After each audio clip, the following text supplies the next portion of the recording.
8.5 brings a conclusion to our chapter, and then it's just a matter of tying up some loose ends. So 1 is empirical, 2 is molecular, 3 is our friend dimensional analysis. 4, we're looking for a lot of different phrases. For each element is a phrase. We're looking for a number of atoms, word subscript with it, multiplication, mass, AMUs with that, and then the phrase add them all up. 5 is molecular masses for molecules, and that's covalent bonds. Formula masses for formula units, that's ionic bonds. Mole, we need to have an amount that has the same number of list of 4 atoms, molecules, formula units, and ions, as there are word atoms again, and the count is based on 12 grams of carbon-12. Avogadro's number, 6.02 times 10 to the 23rd. 12 is the mass in grams of 1 mole. 13, it's the same number, but uses grams instead of AMUs. STP is standard temperature and pressure. For 1.0 degrees Celsius is half, 273 Kelvin is half, 760 millimeters mercury is half, 760 torr is half. 17 is 22.4 liters occupied by 1 mole of gas at STP. 18 is percent composition. That was our new question yesterday. And then 19, 20 could be any 2 points from all over the place from that box. Anybody with a score question? What is 18? 18 was percent composition. Okay. Anybody with quiz grade question? Yeah, what was 17? 17 was 22.4 liters occupied by 1 mole of gas at STP. She came early. Yeah, she said 2:15. Oh, well. About an hour. Probably. For practice. Question on scoring, any of that business? Okay, so what's up next for upcoming days? When this question number 1 happens, you're looking to go with simplest formula, if you want to underline that as a key phrase, and smallest whole number ratio, maybe underline that as a key phrase. Those are kind of like the big deals of that. Molecular, I'd underline actual number of atoms as the key phrase for that. See how that goes. Follow-up question that makes the practice test. Can you have the same formula? Can the empirical formula be the molecular formula? Yeah, Yes, it can be. Doesn't always have to be, but it can be. Yes. 20. Another question that makes the practice test. A situation where we have one but not the other. Formula units, ionic compounds, they only have empirical. There is no possibility of a molecular formula for a formula unit because it's their own kind of compound. And there's only one option possible based on the charges. So formula units only have empirical. That's a point that'll make the practice test / next quiz. That's probably all you need to know. If you encounter something else, you have 2 days to work that out. So what's up for next class is to just do some homework. It's a 1F and 1G, a 2B, and a 24 through 30. That's Monday's job, be up through 30. Want to repeat that? 1F, 1G, 2B, and 24 through 30. Tuesday, we would do the quiz 2 classes away if people are watching these videos on a different calendar scheme. Would be from 31 to 42, but you get to skip 36 and 37. Those are probably not fun for some reason. So 36, 37, skip those. But we're working 31 to 42, which are the general problems, which are usually a little bit harder. There's a quiz 8B part of that, which is usually a little bit earlier, easier. That's a Tuesday job. The quiz on 85B, that's like a practice test, that's a Tuesday job, 2 classes from now.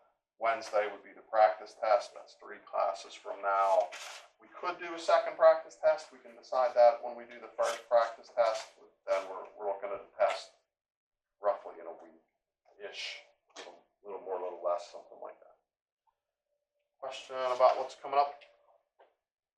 Okay. The math today involves little dimensional analysis, close to none. Most questions will have none, but there is a little baby bit. I'm not going to do the A's from the homework because in a good news spin, the questions aren't like always A, B, C, D.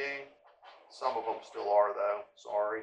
But some of them aren't. So I'm just going to do the book examples that they laid out. So if you want to join me, I'm on 201. We need a periodic table. And we're going to write some empirical formulas every time. And we're going to write some molecular formulas if they give us a little bit of bonus information to do that. So what they're going to do is they're going to measure things and tell you what percentage you have of different elements. So the example 825 tells you it's 32.4% sodium, 22.6% sulfur, 45.1% oxygen. And what we're going to do is divide all of those numbers by the AMUs from the periodic table. Why? Because I said so. But realistically, we're trying to get a count of how many moles we would have. And if we divide by the AMUs, that's going to roughly do that. Oxygen, we probably know that number. 16. Sulfur, you might know that number. Sulfur? 32.1. Sodium, you probably don't know. It's a stupid number. 23. Is it 23.1 or 23 flat? 23 flat. Okay. So we're going to divide by those and see what the calculator tells us. I'm going to need somebody with some machines. This is a little bit more than one. One, not quite a half. 4.1. This is going to be under 1. I'm going to bet it's close to 0.70. 0.7. And then this is going to be not quite 3. Is it maybe like a 2.8? All right. I wasn't doing that math completely in my head. I kind of know how this process is going to work. Those numbers are just sort of random. Question about how I got those random numbers. Divide them all by the lowest number. The lowest of these random numbers is 0.7. So when we divide the lowest number by itself, there's always going to be a 1. Divide this number by the lowest number, and that is roughly 2. Divide this by the lowest number, and that is roughly 4. And that's how I guesstimated this was going to be 2.8, because I figured it was a multiple of 0.7, or pretty close to it. And that gives us the empirical formula. Na had 2. Sulfur had 1, so don't write it. Oxygen has 4, and that's our empirical formula. About that? So much fun? Let's do it again. So how do we start off? Divide by how? The number from the table. Oxygen we still know is 16. Chromium, I don't know. 52, flat. Potassium, I think, is 39.1. Calculator friend, this is basically 2/3, so like 60 something. 6.8. This is probably the same number. 681. I'll just go with 6.8. Close. 2 decimals will be close enough. This is going to be in the 2s. 2.38. Question about how we generated those.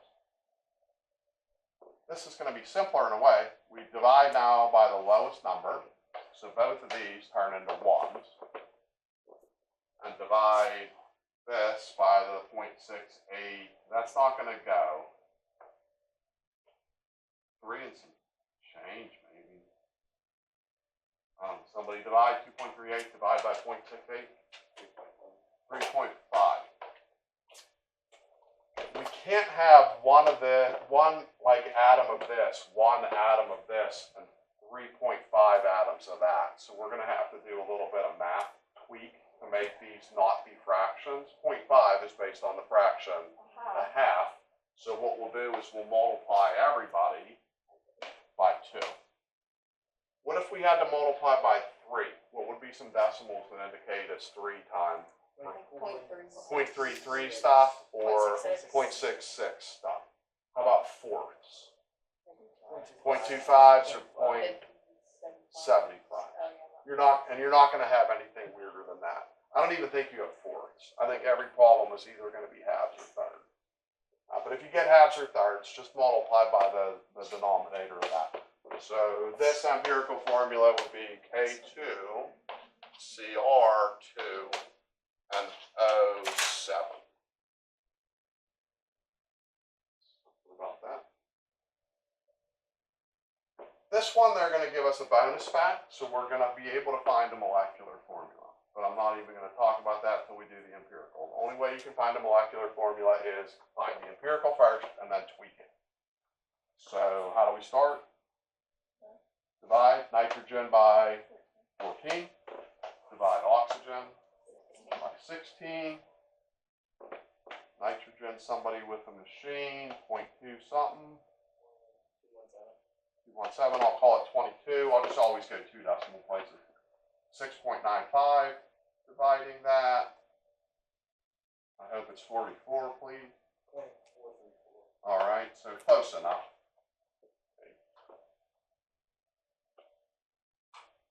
Then what do? Divide by the smaller one. So the smaller one will always become 1. And this isn't perfect, but it's so close. It might as well just be 2. And we're close enough with that. So I'd go NO2, that's the empirical formula. To figure out the molecular formula, we're going to need to math it. Question about empirical? Our target is 91 AMUs. If you take an N plus 2 O's, that's N was 14 plus 2 O's is 32 makes 46. So our target is 91 AMUs, and we're sitting at 46 AMUs. It's not perfect math, but like it's 2 of those. We're always going to multiply by the nearest whole number. So with 2 of these, the molecular would be N2O4. And we're off there by like 1 AMU. It's 46 doubled is 92. But like, what's 1 AMU between friends? Like, we go on. Would it be It's right? the mass of 1 proton. So like, really, like, broken. Would it be right if we just put parentheses around the N and 2 and put a 2, or is that not? No, you got to double the individual item. It's a fair question, but something there. So much fun. Let's do it again. Carbon, we divide by 12, because 12 grams of carbon 12. You know, that's part of the Avogadro definition. Hydrogen's our favorite. That's 1. So this is 7.7. This, I'm pretty sure, is going to be another 7.7. Yeah. So when we divide by the lower, which they're both the same, they each be 1s. So we're looking at CH. That is the empirical formula, the simplest whole number ratio we can do. But we want the molecular formula. So math this. 12 plus 1 is 13. How many 13 groupings is it going to take to get up to 78? 6, because if we divide, 13 goes into 78 6 times. So we need 6 of everybody. So C6H2. Most of the homework will go that way. This last one's going to have a little bit more math to it, but it starts off with the same system. They all start off with the same system. Question about any of the math so far? So last one, again, carbon, divide by 12. So this is 6, almost 7. math that. 6.8. Hydrogen is my favorite, divide by 1. That's 6.9. 17.4, 6.9. Divide by the lower. So there's one of those, and I think this is like a 2.33 kind of thing. No. 17.4 divide 6.9. Is it 2.5? Yeah. I was hoping for a 0.33 so I could triple it, but no such example. The homework for sure will have something give you a 0.33 that you'll have to triple. I'm positive that'll happen. So we're looking at having to take those numbers and like double them. And we're looking at an empirical of what? C2H5, because 2.5 double, we get to 5. Question about empirical. There's no such thing as a question with a hard empirical formula other than if you considered this multiplied by 2 or the potential multiplied by 3 hard. They can make the math a little bit harder on the moleculars, and they did that here. We'll run that in 1 second. Question about what we did so far in any of that?